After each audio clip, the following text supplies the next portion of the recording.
परम स्नेही मित्रों एवं मेरे प्रिय छात्र छात्राओं, आज हम पढ़ेंगे यण संधि। आप लोगों से निवेदन है कि संधि पर मेरे पिछले कई वीडियो आ चुके हैं, उनको जिन्होंने नहीं देखा है वे लोग कृपया अवश्य देख लें, क्योंकि क्रम से यदि आप संधि पढ़ेंगे तो आपको आनंद भी आएगा और पूरी तरह से मैं जो समझाना चाहता हूँ आपकी समझ में भी आएगा। आज यण संधि पर बात करने से पहले मैं आपको बता दूं कि हिंदी का आधार लेकर मुख्य रूप से मुख्य बातें मैं आपको बता रहा हूं। जब मैं संस्कृत के आधार पर पढ़ाऊंगा डॉक्टर बाबूराम सक्सेना की संस्कृत व्याकरण प्रवेशिका और लघु सिद्धांत कौमुदी के आधार पर, तो जो संस्कृत प्रेमी हैं, जो संस्कृत के आधार पर सीखना चाहते हैं, उनसे मेरा निवेदन है कि थोड़ा धैर्य रखें। अभी सामान्य जानकारियां जो संधि की हैं उन्हें आप सीख लें, जिससे जब मैं संस्कृत के आधार पर पढ़ाऊं तो आसानी से सरलता से आपको समझ आ सके। विलंब न करते हुए हम प्रारंभ करते हैं यण संधि। सूत्र क्या है? इको यणचि। इक को यण हो जाता है। तो बंधुओं, इक को यण कब हो जाता है, कैसे हो जाता है, ये आपको मैं समझाऊंगा। इससे पहले आपको एक बात और बता दूं कि इक और यण दो प्रत्याहार हैं। माहेश्वर सूत्र पर मैंने कई वीडियो बनाए हैं, आप माहेश्वर सूत्रों को देख लें, समझ लें, और प्रत्याहार कैसे बनाते हैं इस पर भी मैंने पिछले वीडियो बनाए हैं। मैं लिंक भी डिस्क्रिप्शन बॉक्स में दे दूंगा, आप उन्हें आसानी से देख सकते हैं और जान सकते हैं कि प्रत्याहार कैसे बनाते हैं। तो मैं आज प्रत्याहार पर बात नहीं करूंगा, केवल बताऊंगा कि इक प्रत्याहार के अंतर्गत कौन से वर्ण आते हैं और यण प्रत्याहार के अंतर्गत कौन कौन से वर्ण आते हैं। तो बंधुओं, सबसे पहले तो मैं चलता हूं सूत्र पर। सूत्र क्या है? इको यणचि। इक को यण हो जाता है अच परे रहते। अब बंधुओं, आपको समझना होगा कि नियम क्या कहता है। सबसे पहले तो आप इधर समझ लीजिए पूर्व वर्ण और पर वर्ण। मैंने पिछली संधियों में भी बताया था कि जब भी आप संधि करेंगे पूर्व वर्ण को निकाल लेंगे, पहले शब्द के अंतिम अक्षर को जब आप अलग निकालेंगे उसे पूर्व वर्ण कहेंगे। दूसरे शब्द का पहला अक्षर जब आप आगे निकालेंगे तो उसे परवर्ण कहेंगे। जैसे प्रति धन उपकार। प्रति धन उपकार ये दो शब्द हैं, इन दो शब्दों की संधि करनी है। तो पहला शब्द जो है प्रति, प्रति का जो अंतिम स्वर है वह क्या है? ई। अंतिम वर्ण ई है, ई को अलग कर लिया। उपकार का पहला वर्ण क्या है? ऊ। तो बंधुओं, ये जो ई है उसे कहेंगे पूर्व वर्ण और जो ऊ है उसे कहेंगे परवर्ण। तो ये तो हो गया पूर्व वर्ण और परवर्ण। अब आपको एक बात और जो बहुत ही आवश्यक है जानने के लिए, वह क्या है कि यण संधि में और यांत वांत संधि, जिसको हम अयादि संधि भी कहते हैं, इन दोनों संधियों में केवल पूर्व वर्ण में आदेश होता है। केवल जो पूर्व वर्ण है उसके स्थान पर आदेश होता है। शेष जो स्वर संधियां हैं उनमें पूर्व और पर वर्ण दोनों के स्थान पर आदेश होता है। जैसे दीर्घ संधि को आपने पढ़ा, गुण संधि को आपने पढ़ा, वहां पर पूर्व वर्ण और पर वर्ण दोनों वर्णों के स्थान पर नया आदेश हुआ था या एक वर्ण का आदेश हुआ था। इस संधि में, यण संधि में पूर्व वर्ण को आदेश होगा, पर वर्ण में परिवर्तन नहीं होगा। पर वर्ण ज्यों का त्यों रहेगा, केवल पूर्व वर्ण परिवर्तित होगा। वह इस संधि की विशेषता है। तो बंधु, आपको पता रहेगा कि केवल पूर्व वर्ण में परिवर्तन होगा और पीछे जो भी स्वर है वह लगा दिया जाएगा जो नया आदेश होगा उसके साथ। अभी आपको पूर्व वर्ण और पर वर्ण को बता दिया। अब बंधुओं, यहाँ पर जो ये इक और यण की बात है वह पूर्व वर्ण के लिए ही है। जो पूर्व वर्ण होगा, इक वर्ण जो प्रथम शब्द का अंतिम अक्षर होगा यदि इक है। अब इक प्रत्याहार के अंतर्गत बंधुओं ई उण री लिरी क, ई उ री लिरी 4 वर्ण आते हैं आपके इक प्रत्याहार के अंतर्गत, ई उ री और लिरी। मैंने ह्रस्व वर्ण के साथ साथ दीर्घ वर्ण भी लिख दिया है। आप इसको ध्यान रखेंगे, चाहे ह्रस्व वर्ण हो चाहे दीर्घ वर्ण हो। तो ई अथवा ई, उ अथवा उ, री अथवा री, लिरी, ये तो इक प्रत्याहार के वर्ण हो गए। पहले शब्द का अंतिम अक्षर इक प्रत्याहार का कोई वर्ण होगा। जैसे प्रति में क्या था, ई है, ठीक है। ऐसे ही बधु में जब हम निकालेंगे तो उ होगा, आदि आदि। तो इक के स्थान पर यण हो जाएगा, इक के स्थान पर यण हो जाएगा। अब यण प्रत्याहार भी जब आप पढ़ेंगे तो हैवरट लण, ये जो सूत्र है वहां पर यण प्रत्याहार के वर्ण आएंगे और वो वर्ण होंगे य व र ल। अब आपको ये ध्यान कर लेना है कि ई के स्थान पर य, उ के स्थान पर व, री के स्थान पर र और लिरी के स्थान पर ला आदेश होगा। स्पष्ट हो गया कि पूर्व वर्ण, ये पूर्व वर्ण है। जैसे यहाँ पर ये है, ये पूर्व वर्ण है। पूर्व वर्ण के स्थान पर आपका यण आदेश हो जाएगा और जो पीछे अर्थात पर वर्ण है जो कि असवर्ण होना चाहिए वह साथ में जुड़ जाएगा, उसमें कोई परिवर्तन करने की आवश्यकता नहीं पड़ेगी। अब आप समझ लें, एक बार को पुनः समझ लें। इक के स्थान पर यण आदेश हो जाता है, कैसे? ई और ई के स्थान पर या हो जाएगा, उ और उ के स्थान पर वा हो जाएगा, री के स्थान पर र हो जाएगा और लिरी के स्थान पर ल आदेश होगा। इसी बात को मैंने यहाँ पर फिर से समझाया है, ऐसे समझ लीजिए। अभी मैं आपको ट्रिक भी बताऊंगा ऋण संधि की, उसके लिए आपको मेरे साथ बना रहना है। देखिए, ह्रस्वी अथवा दीर्घी, पूर्व वर्ण चाहे ह्रस्वी हो चाहे दीर्घी हो, पूर्व वर्ण चाहे ह्रस्व हो चाहे दीर्घ हो, ये पूर्व पहले पद का अंतिम अक्षर होगा। बस इन 4 वर्णों में से ही होगा, ये आप गांठ बांध लीजिए।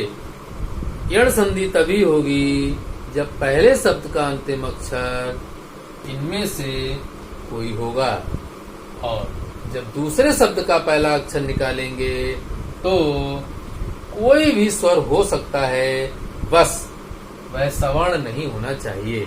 मतलब ई के पश्चात ई नहीं होना चाहिए, उ के पश्चात उ नहीं होना चाहिए, री के पश्चात री नहीं होना चाहिए। अगर ई के बाद ई होगा या री के बाद री होगा तब तो बंधुओं दीर्घ संधि हो जाएगी। हमने दीर्घ संधि आपको पढ़ाई थी। तो बस इतना ध्यान रखना है कि इन स्वरों के पश्चात असवर्ण स्वर होना चाहिए। स्वर तो अवश्य होगा लेकिन वो सवर्ण नहीं होगा बंधुओं, ठीक है। अब आपको ये जो असवर्ण स्वर है इसमें कोई परिवर्तन नहीं करना है, केवल और केवल परिवर्तन होना है पूर्व वर्ण में। तो मैंने यहाँ पर लिख दिया था, ई को या, उ को वा, री को रा, लिरी को ला। यहाँ पर फिर से ऐसे लिखा है, ई के स्थान पर क्या हो जाएगा बंधुओं? ई के स्थान पर हो जाएगा या। हल चिन्ह लगा के रखेंगे क्योंकि यहाँ पर एक बात ध्यान रखनी है कि स्वर है और व्यंजन बनेगा। स्वर को आप निकालेंगे, स्वर के स्थान पर व्यंजन आदेश होगा। यही संधि की मुख्य विशेषता है। देखिए, ई या दीर्घ ई था, उसके स्थान पर क्या आदेश हो गया? यकार आदेश हो गया। देखिए यहाँ हल चिन्ह लगा हुआ है, स्वर निकाला और व्यंजन बन गया, ठीक है। अब इस ई के पश्चात कौन सा स्वर है? मैंने एक उदाहरण के तौर पर ले लिया है। कौन सा स्वर? उ। उ जो स्वर लिया है उस उ को जब आप जो या वर्ण है उसके साथ लगाएंगे तो यू बन जाएगा। ई और उ को साथ साथ बोल दीजिए, इसको ई और उ को, ठीक है। देखिए यहाँ पर भी संधि का उदाहरण भी मैंने यही लिया है आपको समझाने के लिए। पूर्व शब्द जो है, पहला शब्द जो है उसका अंतिम अक्षर क्या है? ई। ई के स्थान पर क्या हो गया? यकार हो गया। ई के स्थान पर या हो गया, पीछे क्या है? ओ है। अब आपको क्या करना है? ई और ओ, ठीक है बंधु, ये दो अक्षर ही तो हैं। पहला स्वर हो गया ई, दूसरा स्वर हो गया ओ। दोनों तरफ स्वर होना चाहिए, तभी स्वर संधि होगी। पूर्व वर्ण ह्रस्व ई है और पीछे असवर्ण स्वर है, अर्थात यण संधि होगी। अब आप इसको जोड़ेंगे तो कैसे जोड़ेंगे? आपको ये नियम हो सकता है मौके पर याद ना आए, तब के लिए मैं ट्रिक बता रहा हूँ। अगर आपको ये नियम याद नहीं है तो आप इन दोनों वर्णों का जोड़कर अभ्यास कीजिए। क्या बोलेंगे? इन दो वर्णों को केवल साथ साथ बोल दीजिए। कैसे बोलेंगे? ई उ ई उ ई उ ई उ ई उ ई उ। आपको क्या करना है? ई और ऊ को साथ साथ बोलना है और इतनी देर तक साथ साथ बोलना है कि वो एक हो जाएं, जुड़कर आपके सामने आ जाएं। कितनी देर तक जोड़ सकते हैं ये आपके अभ्यास के ऊपर है। धीरे धीरे आप अलग अलग जोड़ेंगे, बोलेंगे, बाद में एक करते चले जाएंगे। ई उ ई उ ई उ ई यू यू। जब आप साथ साथ बोलेंगे तो बंधु निश्चित रूप से, यदि आप मेरे भाव को समझ चुके हैं तो आप ई उ को बोलेंगे तो यू यू यू यू ही निकलेगा। देखिए बंधु, आपने नियम नहीं पता है आपको, लेकिन ई और ऊ को साथ साथ बोलने पर देखिए आपका स्वर जुड़ने के बाद क्या बना? यू बन गया। और यही आपको, अगर आप यहाँ पर जाएंगे, ई के स्थान पर या करेंगे, या के साथ ऊ को जोड़ेंगे, यू ही बनेगा। यही नियम कहता है और यही व्यवहारिक रूप से भी आपने देख लिया। अब मैं आपको स्वर का परिवर्तन करके बताता हूँ। जैसे जैसे ई के स्थान पर यदि ए होता, ठीक है बंधु, यदि ए होता तब जुड़ने के बाद ए बनता। ठीक है, अब आपको क्या करना है? ई और ए पीछे असवर्ण है, असवर्ण स्वर है। अब ई और ए को जोड़ लीजिए। अब आप ई और ए को जोड़ेंगे, ई ए ई ए ई ए ई ए ई ए, तो आपका क्या निकलेगा? ई ए। जोड़ते जाएंगे और एक कर देंगे, तो ई ए ई ए ई ए। तो आप देखिए, आपने खुद स्वयं ही केवल बोलकर आपका जो संधि का संध्यक्षर जो है वो निकल कर आ गया। अब ई और ए जोड़कर ये बनता है। तो बंधुओं, ई के स्थान पर चाहे आप ऐसे नियम बनाइए, ई के स्थान पर क्या हो गया? य, और यहाँ पर ए की मात्रा आ गई तो आपका ए ही बनेगा। ठीक है, तो आपने अभ्यास किया कि पूर्व वर्ण के स्थान पर या हो गया और पीछे ऊ स्वर था, ऊ जुड़ गया। इसी प्रकार यदि ऊ होगा तो ऊ के स्थान पर वाह हो जाएगा और पीछे कोई भी स्वर हो, बस असवर्ण होना चाहिए। तो जो स्वर होगा तो वैसी मात्रा लगा दीजिए। तो वाह पर वह मात्रा लगा देंगे और बन जाएगा। उदाहरण के तौर पर यहाँ लिया है वह के बाद ए स्वर को लिया है, ए स्वर जोड़ेंगे वे बन जाएगा। इसी प्रकार री, री के पश्चात यदि असवर्ण स्वर है तो री को क्या हो जाएगा बंधु? री को हो जाएगा र। री को क्या हो जाता है? र हो जाता है। और अधिकांश संधियां, जितनी भी संधि की आप पढ़ेंगे, या तो ह्रस्व आ होगा या दीर्घ आ होगा। इसीलिए मैंने यहाँ पर आ को ले लिया है उदाहरण के तौर पर। तो री के स्थान पर र हो जाएगा और रा को क्या हो जाएगा? जब पीछे होगा दीर्घ स्वर आ तो आ इसमें जुड़ जाएगा और रा बन जाएगा, जैसे पितृधन, आकृति आदि में। इसी प्रकार यदि लिरी है, लिरी के पश्चात यदि असवर्ण स्वर है, मैंने यहाँ पर लिया है आ, तो लिरी के पश्चात यदि आ है तो लिरी पूर्व वर्ण के स्थान पर ला हो जाएगा।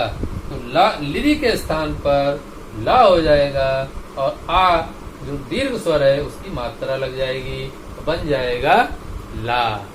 इस प्रकार केवल ये 4 प्रकार हो सकते हैं यण संधि में, इसके अतिरिक्त कोई नहीं।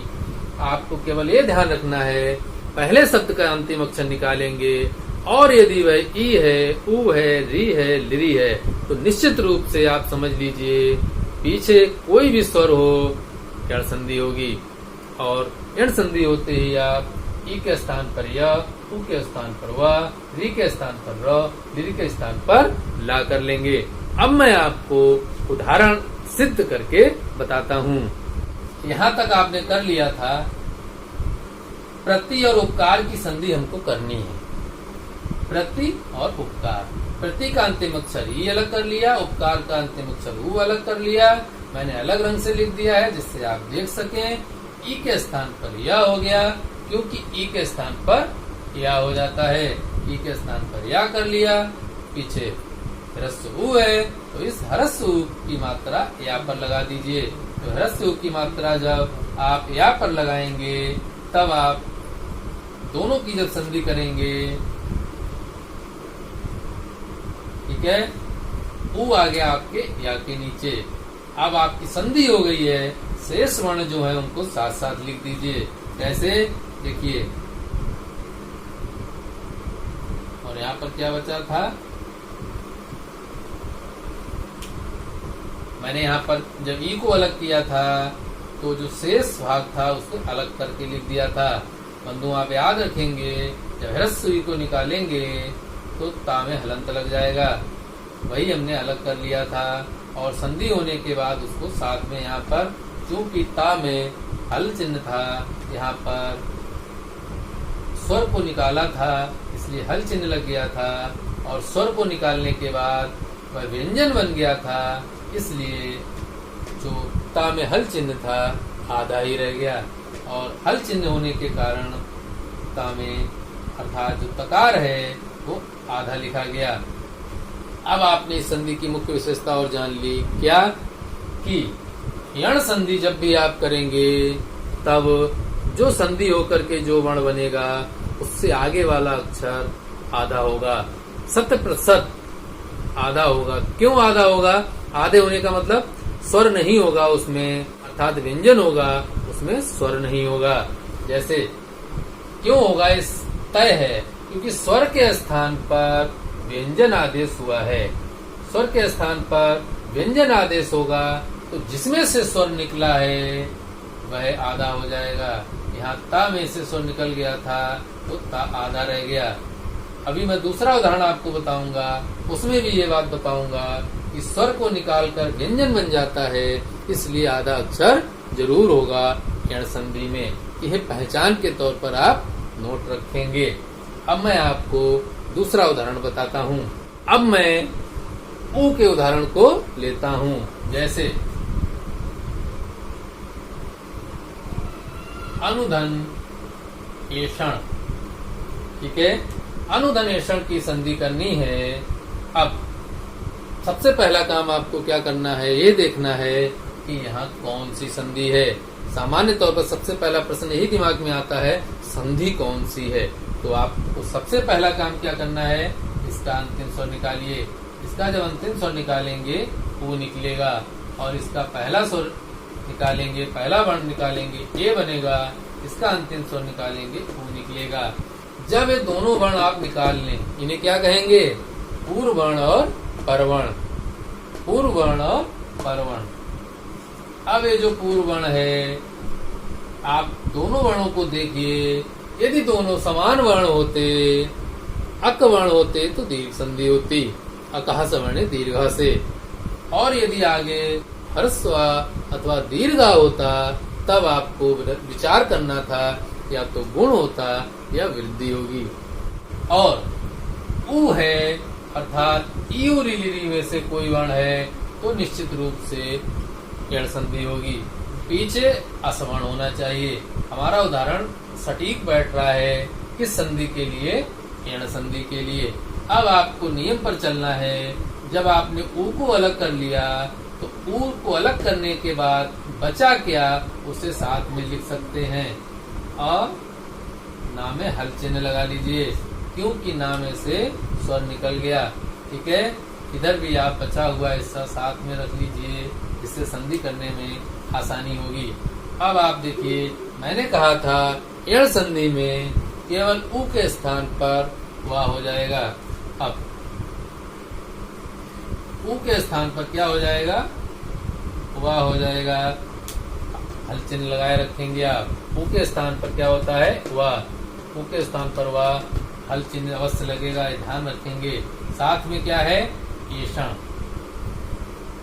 ठीक है। इधर आपका क्या है अन।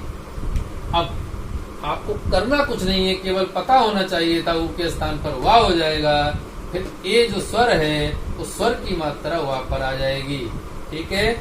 और जो आगे वाला हल चिन्ह था उसमें से स्वर निकल गया था, इसलिए ये आधा ही रह जाएगा। अब आप जोड़ेंगे तो ना हल चिन्ह है ना आधा हो गया, ना के पश्चात स्वर नहीं है, इसलिए ये आधा ही रहेगा। यदि ना के पश्चात स्वर होता तो ये पूर्ण हो जाता। अब यहाँ पर ना आधा रहेगा, वाह को आप लिखेंगे, पीछे ए स्वर है, ए की मात्रा लगा देंगे और बचा हुआ क्या है ऐषण, बन जाएगा अन्वेषण। अब यहाँ पर आप नोट करें अपने दिमाग में, कैसे ऊ के स्थान पर वाह हो गया और वाह के पीछे ये स्वर है, ये स्वर की मात्रा क्या होती है, मात्रा लगा दीजिए और आपके जब आप जोड़ेंगे अन्वेषण बन जाएगा। अब आप ट्रिक को समझ लीजिए, यदि ऊ और ए को जोड़ेंगे, यही तो हमने किया है यहाँ पर, ऊ और ए को जोड़ेंगे। देखिए ऊ और ए को मैंने यहाँ लिख लिया। अब आपको क्या करना है, इस ऊ और ए को साथ साथ बोलिए, ऊ ए ऊ ए ऊ ए ऊ ए। जब आप बोलते रहेंगे तो निश्चित रूप से बंधु वे ही निकलेगा, ऊ ए वे ही निकलेगा। आप इसका अभ्यास करके देखिए, तो जब आपका वही स्वर निकलेगा जो आपका नियम बता रहा है, तो आपको आत्मविश्वास आएगा कि संधि तो हम कर सकते हैं। तो ऊ ए आपको नियम नहीं पता है, फिर भी बोलने के आधार पर ऊ ए आप वे तो बना ही रहे हैं, तो संधि में कहाँ पर समस्या है। अब देखिए मैं आपको दूसरे उदाहरण को बताता हूँ जो कि कुछ नया आपको बताएगा। देखिए बंधुओं, दो नए उदाहरण आपके लिए मैंने लिए हैं जो कि री से संबंधित हैं, ठीक है। अब री के उदाहरणों को देख लेते हैं। मातृ धनानंद पितृधन अनुमति। तो मातृ धन आनंद को जब जोड़ेंगे तो मातृ का, अब मैंने आपसे कहा सबसे पहले आप पूर्व वर्ण और परवर्ण को निकाल लेंगे।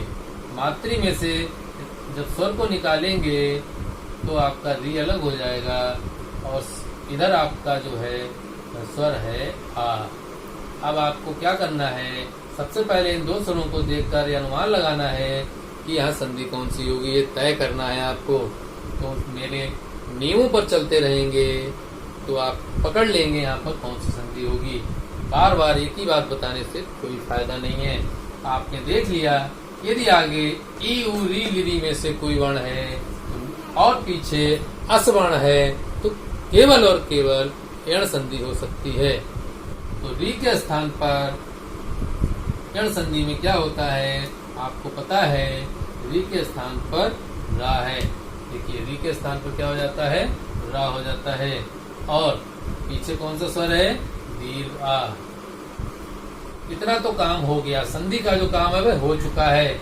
यदि आप चाहें तो आप जोड़कर ऐसे भी लिख सकते हैं। दीर्घ स्वर रा में आ जाएगा क्योंकि रा में हल चिन्ह लगा हुआ है, स्वर निकला था, स्वर के स्थान पर व्यंजन बना था र। अब आप देखिए जो हिस्सा आपने निकाल लिया था, बचा हुआ हिस्सा भी आप साथ में ले लेंगे। तो आप ऐसे लिखेंगे, तामे से री निकल गया था तो तामे हलंत लग गया था। इधर जो आ गया है शेष भाग ऐसे रहेगा। अब जो संधि होकर के अब आपका बन के आया है रा, री को रा हुआ, दीर्घ स्वर लग गया रा। अब देखिए ये जब जोड़ेंगे तो माँ और तामे हलंत लगा हुआ है और इधर आपका क्या है अलग होकर ऐसे लिख देंगे। अब जब भी ता और रा को जोड़ते हैं बंधुओं तो थोड़ा सा आप याद रखेंगे, जब भी ता और रा को जोड़ेंगे, ता में हल चिन्ह है तो कभी भी आपके सामने परिस्थिति आएगी तो ऐसे जोड़ेंगे। ता आधा है, रा नीचे आ गया और आ।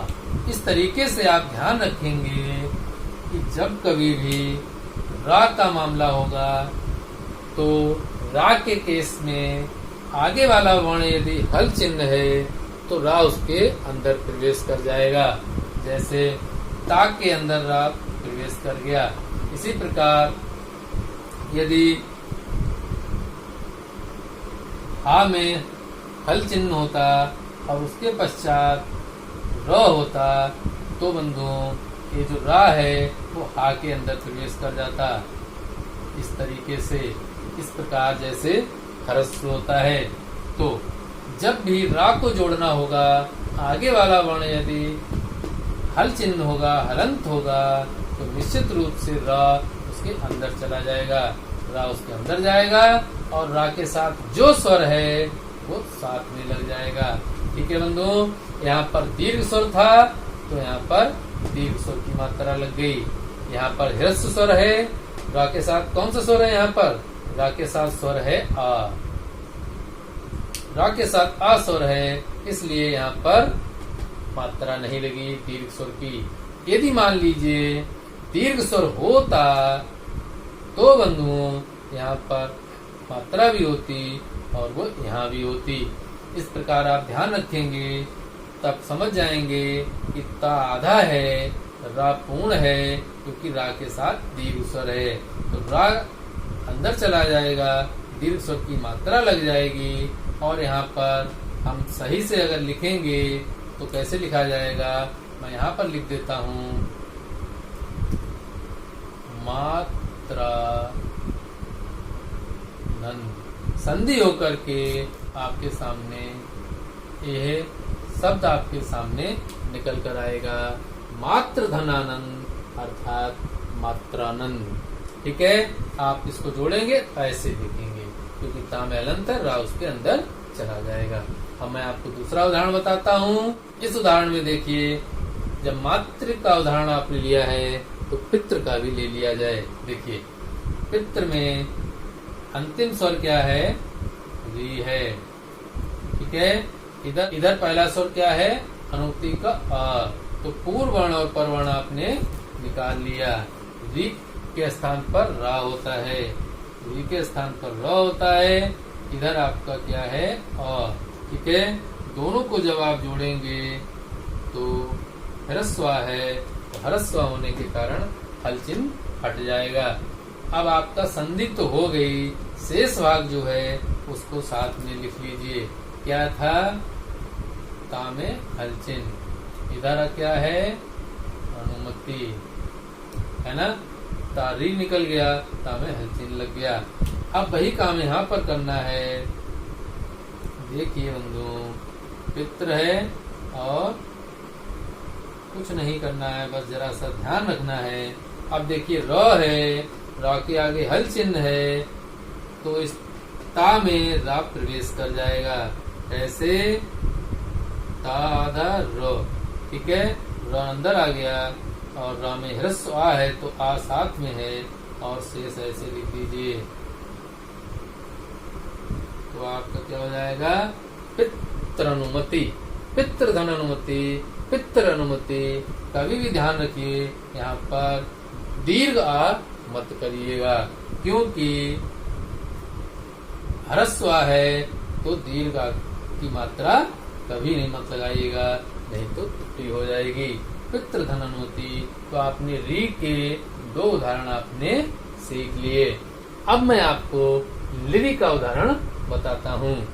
देखिए बंधुओं, लिरी के उदाहरण को देखते हैं, तब आप लिरी धन आकृति एक बहुत ही प्रसिद्ध उदाहरण है आपके सामने लिया है। अब लिरी पूर्व वर्ण है, कुछ स्वयं में स्वर है और इधर क्या है? आ। तो इधर तो आपका लिरी ही है और इधर आपका क्या है? आ। अब आपकी जब संधि होगी तो लिरी के स्थान पर ला हलंत लगा दीजिए। लिरी के स्थान पर क्या हो गया? ल हल चिन्ह, और पीछे कौन सा स्वर है? स्वर है दीर्घ आ। तो बंधुओं जब आप दीर्घ आ को ले लेंगे तो आपका बन जाएगा ला। तो लिरी और आ के स्थान पर क्या बनकर आ गया? ला, क्योंकि लिरी के स्थान पर क्या हुआ? ल, हलचिन्ह और स्वर जुड़ गया तो ला बन गया। अब शेष भाग जो का तुम लिख दीजिए। जब आपने आ निकाला था तो कृति बचा था, ऐसे साथ में ला सकते हैं, और जब आप यहाँ लिखेंगे तो लाकृति बनेगा। लिरी धनाकृति अर्थात लाकृति। अब बंधुओं, इसकी जो मुख्य पहचान थी उनको बताने के लिए मैं कुछ उदाहरण आपके सामने रखता हूं, जिससे कि आप समझ सकें कि वास्तव में एण संधि की पहचान देखते ही कैसे करेंगे। उसके लिए मैं कुछ उदाहरण आपके सामने रखता हूं। उन उदाहरणों के साथ आप एण संधि का अभ्यास भी कर लेना और ट्रिक को भी समझ लीजिए। मैंने कुछ उदाहरण ले लिए हैं यहाँ पर, जिससे कि आपको अभ्यास भी हो सके और एण संधि का जो मूल है वह मैं आपको बता सकूं। देखिए कैसे। सबसे पहले तो जैसे एक उदाहरण है यद्यपि, तो आप देखेंगे जो द्या बनता है दा और या से मिलकर बनता है। ठीक है बंधुओं, तो निश्चित रूप से आपने देख लिया कि जब भी एण संधि होगी आधा अक्षर जरूर होगा। यहाँ पर देखिए दा है, और यदि आप इसका विच्छेद करेंगे तब यदि धन अपी दोनों सार्थक पर बाहर निकालेंगे, और यदि धन अपी को जोड़ लीजिए, जैसा मैंने बताया था, ई को या कीजिए और संधि कीजिए, अभ्यास कर लीजिए। इसी के साथ देखिए एक उदाहरण है प्रतिधन अर्पण। यहाँ पर प्रति है, ह्रस्व ई निकलेगा और ह्रस्व ई निकलने के बाद या हो जाएगा, और जब आप जोड़ेंगे, अभ्यास करेंगे जोड़कर, तो आप चेक कर लीजिए। मैं यहाँ पर लिख देता हूँ प्रत्यर्पण बनेगा, और जैसे ही प्रत्यर्पण बनेगा तो आपको दिख जाएगा कि एण संधि में आधा अक्षर होता है, जो संधि का अक्षर बनता है उससे ठीक पहले, क्योंकि ह्रस्व ई या बन जाएगा और ता आधा रह जाएगा। प्रत्यर्पण के बाद अगन्याशय। अगन्याशय को जब आप अलग करेंगे तो अग्नि और आशय, अग्नि और आशय को जब जोड़ेंगे तो गा तो पहले से ही आधा है,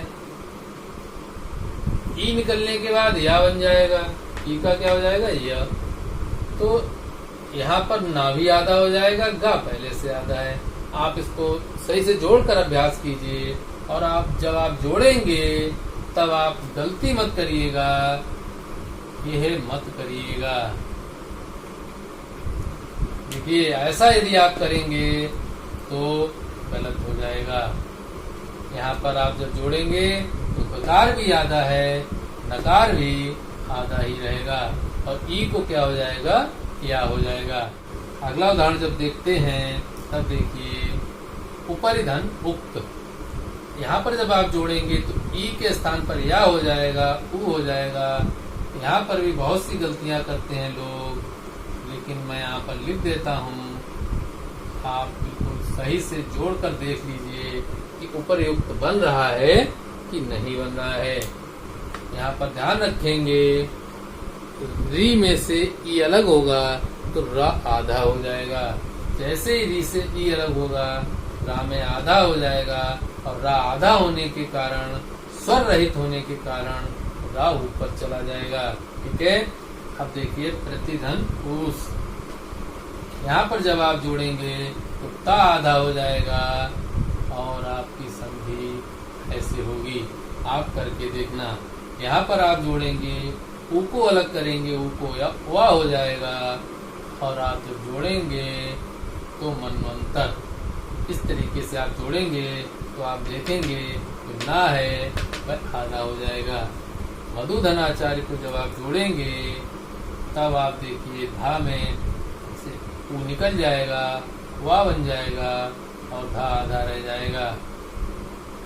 और जोड़ने के बाद आप देखिए कि आपका सही उत्तर आ रहा है कि नहीं आ रहा है। मध्वाचार्य बनेगा। इसी प्रकार मातृधन अंश को जब आप जोड़ेंगे तो री को रा हो जाएगा और ता के साथ जुड़ जाएगा र। इस तरीके से ता के साथ रा आ जाएगा और ऊपर आपका अनुस्वार आ जाएगा, मात्रंश बनेगा। आप ध्यान से संधि करके देखिए और यदि कोई दिक्कत हो तो मुझे बताइए, मात्रंश अभ्यास कर लीजिए।